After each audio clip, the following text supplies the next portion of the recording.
What's going on YouTube? This is my Century Arms AK63DS. The DS denotes the stamped receiver here. There is an AK63D in which has a milled receiver. The rumor mill has it that the Hungarian parts kit AKs were done fairly well. At least a couple of sources on various forums have mentioned that they're on par with some of the direct import Wasser 10s and things like that. But outside of that, just for any of those that may not be in the know when it comes to Hungarian AKs, there's a deep well of knowledge when it comes to like Mishiko or Forgotten Weapons. I'm not going to be tapping into the history or the parts kits or anything like that. I just want to make sure that, if you Google AK63D versus DS, sometimes a specific one will come up. Outside of that, there's a couple of slight differences with the Hungarian AKs, excluding the AMD 65, which has a few more differences. But I was just going to do a run through about kind of what I have mounted on the rifle here. So we'll start at the tail end. This is kind of that. Basically, people just call it a recoil pad based off of the whole grenade launcher style of recoil pad. These have a few different cutouts. It's got a center cutout here, and then it has a slit down the side here for to fit underfolder stocks. I have two of these black recoil pads mounted on various triangle folders, and then I went ahead and found this flat dark earth one, and I was like, fuck yeah, I'll go ahead and mount that on the underfolder, and sure enough, it works really well. It's a little bit of oomph to get this mounted because there's this hump that has to go over the back bar of the U-shaped end stock here, but it slips off really easily. Before some guy starts talking about how tough he is and that you don't need a recoil pad for an intermediate cartridge, I fully agree. This actually has nothing to do with perceived recoil mitigation at all. It has nothing to do with that. This is hard fucking rubber. In fact, what this actually accomplishes for me is it's a length of pull extender, so it comes out about, a half inch to an inch. In addition to that, it's a surface area widener, so even though the U-shape to the underfolder stocks is fairly comfortable, this just kind of widens that overall surface area that's going to fit into the pocket of the shoulder. And then lastly, and this is just my own personal preference. Again, I understand guys love the whole battle-worn look thing, but because this is a shoulder mounting surface area, I do appreciate the fact that while this is slipped on, covering the metal here, if I go out to the range or something like that, and it's a gravel, pit or what have you, I can put this rubber end down and not mar the stock here. Not that it would necessarily be a problem. It's just that I'm causing undue damage to the smooth end of a stock where it's not necessary. And then the other option would be folding this, and then you're potentially marring the backside of the receiver. This just acts as a little cushion. So again, it might be your personal preference to get dents and dings. That's totally fine. I anything that naturally occurs on this, I'm not really, that butthurt about. But, when it comes to kind of maintaining the smoothness of the concaved end of the stock for the underfolder here by keeping this mounted, that's great. The only downside is while this is mounted, you are not able to readily fold this, collapse close. One, because I have a vertical grip, but two, if you have a 20 or 30 round magazine, typically as this folds underneath, it gets hung up on the base of the mag here. So this, because it's a non-permanent part, just pop it off, and then that way the whole tactical effectiveness of the underfolder is restored back to 100%. I do personally find that this is quite comfortable to shoot, even though underfolders, in their cheek weld, can be uncomfortable to a new shooter that might, do a lot of the steel on the bone of the cheek and not realize that you kind of have to keep your jaw open a little bit in order to let that recoil not bite you in the face. There's a little bit of I wouldn't say a harsh learning curve, but you got to get used to shooting them. Some guys don't even make any contact with the cheek weld when it comes to an underfolder. There's, nothing wrong with that either, but you can effectively have this as a cheek rest. There's also if you go ahead and mount any optics, Samsung Thompson Manufacturing has a bolt-on cheek riser that's pretty effective, and it looks very slick. That way it gets your line of sight a little bit higher as you're actually performing an actual cheek rest position on the bar of the stock. So player's choice. But yeah, these are pretty handy to have. Like I say, I'm about 6'6", and using this for a length of pull extender actually comes in quite handy. So that's what this has more to do with. The U-shape to the underfolder stock is quite comfortable, but all in all, having this on there just kind of makes it feel more like a massive stock on my shoulder rather than something that's a little bit more sleek, made for like compactness. As we roll down, on this particular AK, I have the Robert RTG East German style of night sights that just clip on. These guys, compared to the Romanian ones, these guys aren't going anywhere. The clip here and the clip here, fucking Christ, I had to take pliers and actually like clip it in because I couldn't do it by hand. It was that stout. So these are not coming off anytime soon. It does limit my options for certain types of optics mounts, be it the rear sight plate or any of the dust covers that tie into the rear sight. But this, because it's an underfolder, I'm not going to mount an optic and do any of that stuff. I'm just going to kind of keep it a funky build as it is here.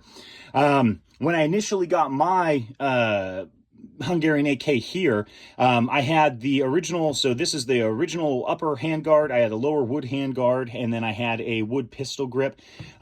I forewent the wood pistol grip simply because the current ones on the market are about like 30 bucks a piece, maybe 28 or so, and what I want to do is a cut version of that and then make this more, Hungarian centric. But as it stands now, this was just a placeholder utilizing kind of the whole baby Bakelite cut grips that I'm doing just as a proof of concept and just kind of fucking around and stuff like that.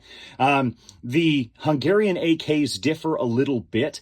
The handguard retainer is a lot more narrow, so while you can modify wood, handguards to fit down underneath there, it's oftentimes just easier to outright buy the available wood handguards because the amount of trimming you're going to have to do, it's going to take a little while with the Dremel. It's not that you can't do it, but you're going to definitely have to put some elbow grease in there. This also won't readily accept the standard, U-shaped stamped handguards that'll fit in, again, because of this, especially the ones that have a heat shield that runs through and might come out towards the end. Here you could bend them in or clip them, but to me, it didn't really seem like a viable option. So in my opinion, if I was going to actually have one of these AK rifles and I didn't want to maintain the wood look and I was going to go more tactical, probably the best option would be the bolt-on, just the industry standard style of lower forearm with the upper gas tube cover kind of thing that all bolts together. Then it doesn't have to utilize the lower handguard retainer at all. The other option, I suppose, which would be very labor intensive, is you could take out the pins to your gas block and your front sight base, get those off, take the handguard retainer off, and then put one that's more of a standard on. I just don't know the fitment between the gas tube and that, or the little bar that goes through there, the release lever, that if any of that's going to play. I mean, there's going to be fitting with various AKs, especially if they're slapping on new parts and stuff like that. But I've never seen anybody talk about that online at all in terms of them actually doing it. Most guys just kind of keep it to the parts. And luckily, there are a couple of manufacturers that sell bolt-on styles of handguards that would allow you to utilize standard, stamped lower handguards if you chose. There's one, I forget the name, but I took a screenshot of it. It was pretty slick.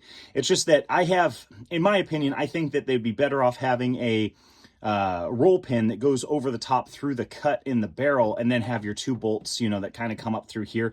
Basically it's a clamp on, so it just has two bolts that it relies on. It makes me a little worrisome, is that's going to be it's a placeholder for a sling, like a QD sling cup as well.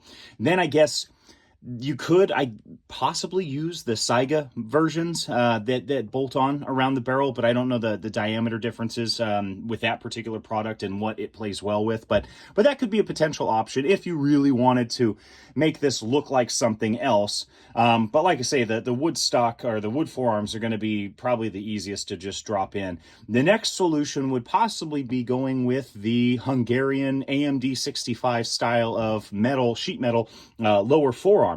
So these these aren't obviously wildly popular with like the AK, 63F, the 63D, the 63DS as seen here, simply because with the underfolders,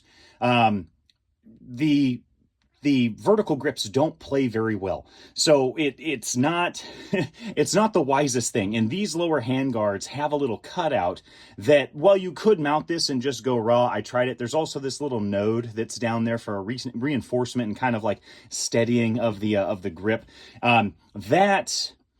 That is a little bothersome. It wasn't my favorite. So what some guys have opted to do is bolt on a rail or something of that nature with their AMD 65 if they want to forego the vertical grip. A lot of guys in the past have bolted on rails to the side, like those like slick-sided on one side M4 polymer style of Picatinny rail sections that basically you just, 2 bolts through it and then it bolts behind.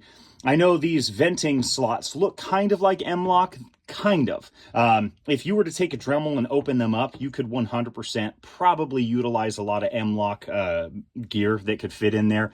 However, if you're just utilizing a whole bolt and nut system, seen here, it works very well. I would suggest if you're going to mount stuff like that, it's easier to just take the whole unit off and mount what you want and then put it back on, as you're not going to be able to really reach in there and ensure that you're tightening these. Plus, the M-LOK nuts don't readily fit through these unless you open them up. So just food for thought. I decided to go with the the metal lower forearm here because Atlantic, or maybe it was Apex, had them for like $10 a piece. And it's an AK-centric part to the Hungarian style of AKs. Why not? Plus I didn't see anybody else ever utilize the whole, AMD 65 vertical grip thing with their underfolders. I just thought it'd be like a fun project. I knew I was going to have fitment issues with the stock versus the vertical grip, but that was all part of the fun, part of the journey. These lower forearms, within history, I guess they have 3 different models that are out there. I've never seen the other 2. The one that's the most common is the V3, the third version of it, is seen here. And these typically will sell for like $20, $22, but because no one's really buying them, they always go on sale because it's like a gimme, on some of those websites. It makes it look like they're dropping the price big time.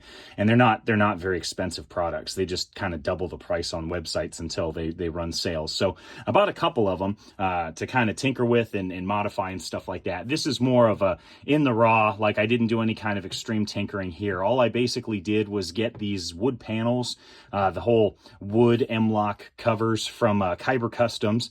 This is the 2-slot version that takes up, as you can see, about 3 slots total of the non-M-LOK style of vented slots here. When I was away out of town and I was just buying stuff online, I was like, I bet this honey blonde color that Kyber Customs has is going to match that upper handguard. And sure as shit, it did. So I was pretty stoked about that when it finally came. You get 3 of them in the little package that they send you. Everything else mounts just fine. There's nothing special about these though. Honestly, you could just make these yourself. To be honest, you could just cut a swath. They're like these laminated, stained little sections of wood, but there's nothing special about them. There's no reinforcements. There's no backplate. There's really nothing. It's just wood. It's just wood with 2 holes drilled on the end. So, but I don't regret it. It was about $25, $26 for 3 of them. And it is what it is. I just wanted the color. That's basically what I was going after. But again, much easier to mount with the forearm off. Next, we'll have how the pistol grip works. So the forward grip here, there's a cutout, as I mentioned before, and you can angle it, this way, so it's kind of both facing forward this way, or you can do the reverse grip, which I do agree, a reverse grip is very sexy. It's more, I would say Hungarian looking, but that does not play well. A standard grip, even a chopped grip like this, does not play well with the underfolder stock. I'm sure the newer iteration of the micro baby grip that I have here probably would allow for this to collapse and just miss the rear heel of the grip itself, but it takes a little more playing, and I just wanted to get this mounted and make a video to kind of show what I've been tinkering with. Ultimately, I do want to go back to more of the Hungarian grip, and then another one that'll chop down and hopefully reverse, because at that point I can cut the wood and it'd be a little more uniformed. This, as you cut deeper, eventually you're going to hit the inside void area of this, where the wood I have a little bit more material to go off of, at least, you know, from the pictures I've seen. So we'll go ahead and you know, go after that. But as I mentioned before, you can choose right or left. It's just dangling in there, so you have your choice of welding it, gluing it. What I chose to do is go with a rubber kind of piece here, and using tension basically just kept it in place while I mounted the grip. And then I was indecisive. I had it mounted the other way, and I said, fuck it, I'm not going to use the underfolder stock. And then I changed my mind. I was like, no, I'm not going to do that. I'm going to go ahead and do this, so at least it can collapse. But it works pretty well. So this rubber piece here is essentially kind of a two-part, you know, function. One, this heat shield, or this lower forearm heats up incredibly fast, you know, with about 3 strings of fire of 30-round magazines. It gets toasty, and then it takes a while, because it's steel, it takes a while to cool down. And I definitely noticed, you know, while not shooting with gloves, that could be the case. So what I went ahead and did is I added this rubber, and it's kind of, that's more of the secondary purpose. The primary purpose is the grips, when mounted onto these style of forearms, I found that it was twisting. No matter how hard I cranked down, it's still, you know, if you go ahead and you pick it up by the support grip here, it can definitely twist out of place, and it's just fucking obnoxious. So this rubber actually acts like a lock washer. So as the grip comes up into it, the middle section kind of squishes in, then the surrounding areas squish on the sides, and it makes for a very snug fit. So that's kind of the process there. So by doing that, I now have an insulator on the top being wood. I have a panel that is wood, and then I have rubber and my grip. So this in total keeps my hand from touching the sheet metal forearm here. And some people would again say, well, just wear gloves, but I don't typically wear shooting gloves. I don't go out and do transition drills and fucking all that LARPing nonsense. I go and I plink. I have a good time. Sometimes I'll bring a new shooter out there, and you know, they're not going to have full tactical gear and wear fucking gloves and shit, and I'm not going to buy a spare pair just for them to use. So I just wanted something that would make this comfortable to shoot just for gee whiz. Plus, I liked the idea of just mounting some funky stuff and creating a funky look here on the rifle itself. One thing I would mention is, if you do entertain this, as far as the Hungarian lower forearm here, you're going to need the U-notch style of pistol grip nut, because if you want to utilize your cleaning rod, this still needs some playroom to go in there. If you have a standard T-nut, because of the reinforcement bar it's physically welded inside of this forearm, basically there's a little channel, and it has to ride through that. If you have a standard T-nut, it's going to ride over the top and create this upper tension, and it's not going to fit, you know, correctly. So something to consider. Those T-nuts are getting a little bit hard to find. I mean, they're out there, but you just don't see them. You could just Dremel one yourself, but the ones for sale are perfectly scalloped. So I mean, I don't know why you would go out of your way to make things harder when you could just go and pick one up. But they are slightly overpriced. A lot of the Hungarian parts are kind of going up in price as we speak, so that's kind of a bummer. I'm on the path to picking a couple extra ones up just for gee whiz, but as it stands now, I just have the one. That was the only other funky little thing there. I would say, for anybody that has an AK and they see this sheet metal forearm, it's specifically for Hungarian AKs. It's not going to readily fit in your standard AK rifle. And to be honest, there's so many good aluminum M-LOK style of lower forearms. There's no reason that you should be, you know, going after something like this unless it's for a Hungarian AK, just because this is a dedicated part, and it's, in my opinion, it's bad design. You know, the AMD 65 was made to be very, very cheap, and that's why they went with this instead of like wood. But it heats up too quickly for my taste, and that's why that forward grip was there that whole time, just to get your hand up and off. Plus, they have just a raw gas tube, so you know, when that thing really heats up, it gets very fucking hot. I do miss the cheap parts kits and rifles themselves that were on the market. I missed that window. Those were really cheap when the Saigas were around, and there was nothing special about the AMD 65 that ever interested me, so I was like, nah, and I passed on it. Fuck, now those bitches are selling for like, goddamn, like 1,000 or 1,200, which is, to me, is just fucking insane. It's a little trash panda of a rifle, but it's neat. If you were to SBR one, it would look kind of cool, but still, its effectiveness compared to other AKs on the market with all their modularity and, you know, kind of more readily standard fitting parts, in my opinion, are a little bit better. There's some stuff you can do to kind of bring them up to date, but overall, they're okay.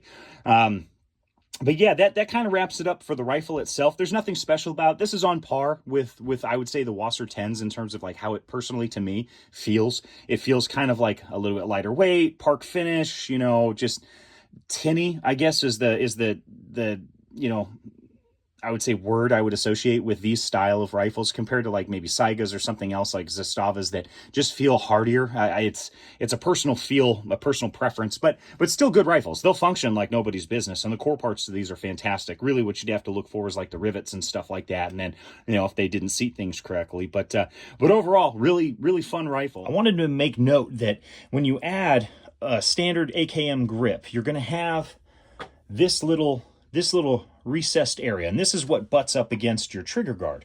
But it may, if you're like me, give you some OCD. Kind of bothered me a little bit, so I didn't really like that. So you could fill this with epoxy. That actually probably would have been the better solution, but what I was just going fucking gung-ho with rubber material here. Basically, I didn't like the feel of this gap right in here, you know, on the finger. So I just took some rubber, cut it in half, epoxied it in there, and then now it's this flush kind of fit where that is no longer there. And again, this is a cut grip, so gluing this onto there makes no difference. This doesn't attach to the form or the rubber there. Basically just kind of eliminates that gap and then just smooths it. And then now it's just this little covering. But anyway, I just want to make sure I showed not only the folding of the stock, but this little grip portion right in here, just in case anybody's like me and just visually needed to see it. Now I guess I'll get into the grips themselves. So I have like 30 of the Bakelite grips that I've been refinishing and stuff like that. This is one batch that needs to get refinished. There's some sloppy like resin stuff, so I need to take some of these back out. Some haven't been refinished at all. But what I've been a fan of doing is cutting them down. And so by cutting them down, these create, you know, micro grips or hand stops or hand rests, and kind of allow you to still utilize, especially if it's a rear mounted forward grip, still allow you to utilize your 30 round magazines. If you have a full length grip facing this way, you run out of room in order to rock the mag in. When reversed, you have, you know, a bit of room, but still it's something that you have to kind of play around with. Just on camera, show you kind of what I mean. So I have enough room, see right here, to get this out. We'll take a 30 round magazine here. Same thing.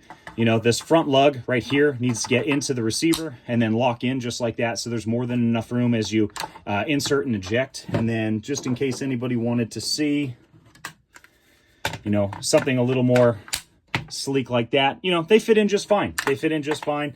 But that's something else you may have to play with. Now, if you have a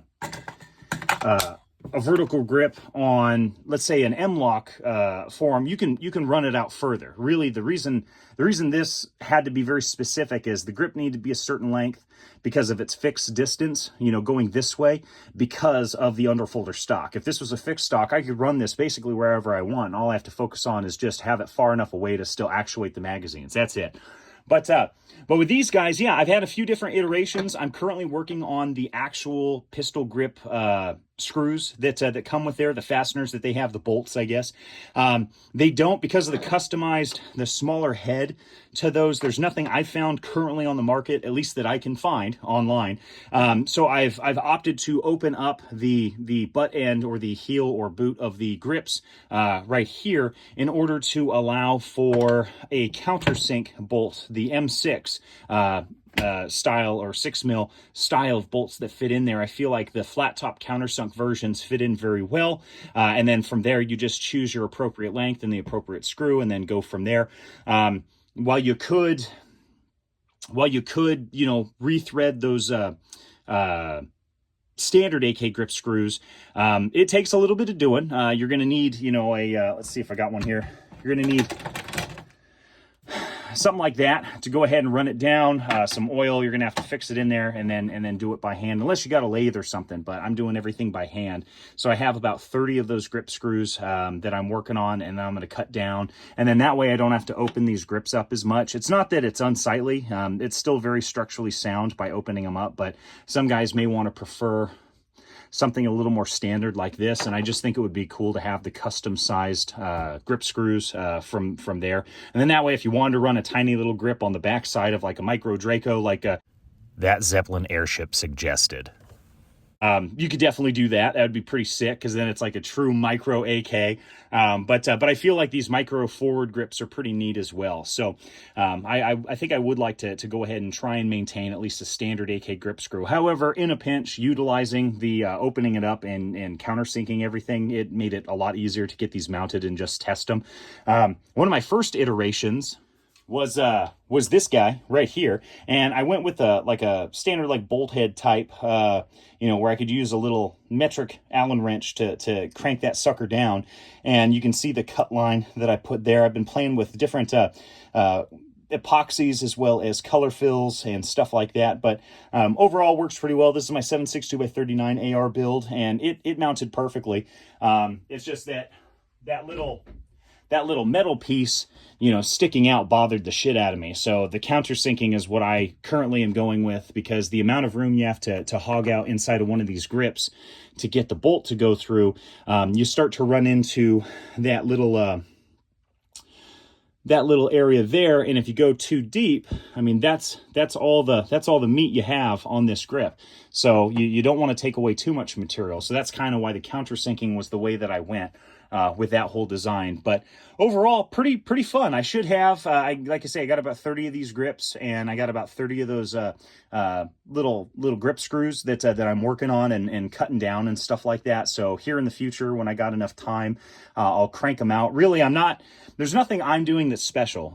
You guys can cut these down yourselves. You can take one of these raw grips. I wouldn't refinish it. I would cut it first, and then I would sand down, because there's going to be extra epoxy or whatever adhesive you use. There's going to be some excess there. So make sure you don't refinish this. Do the sanding, then cut it, then go ahead, attach it, carve out all of that excess epoxy or whatever you used for the adhesive, then do your refinish work, and you'll be satisfied with the results. And then what I do is I wait until everything's dried to go ahead and attack the rear end here in order to make room for the fastener. So that's kind of the methodology I went with. Because I have better models of these where I've cut them down and it's a lot more sleek. These are all my first iterations. So the one on the AR over there, and then these two, these were my first three that I went with. And so you can see the cut mark and some fillers that I used, and I was just tinkering. I do have a system down pat now where it's a lot more streamlined, and it's a very clean cut. So yeah, I'm just working on getting these refinished, and sometimes the colors are deceptive. You'll think, okay, this is going to be a red, and then you hit it and the brown comes out. So you're like, oh shit, okay, and it matches something else. So trying to get multiple sets of those is probably the most difficult thing. So yeah, if you guys have any questions, go ahead and leave them below. I don't check my channel often. I have a lot of stuff that I schedule to release that I'll do on a weekend, and then it'll slowly trickle out, but that doesn't mean I'm on my page at all. So whenever this video comes out, I'll try and get to the comments when and where I can. I appreciate all the views, what little ones there are in the actual, feature length style of videos like this, but I thank you nonetheless. So, other than that, thank you guys for watching, and yeah, I'll catch you next time.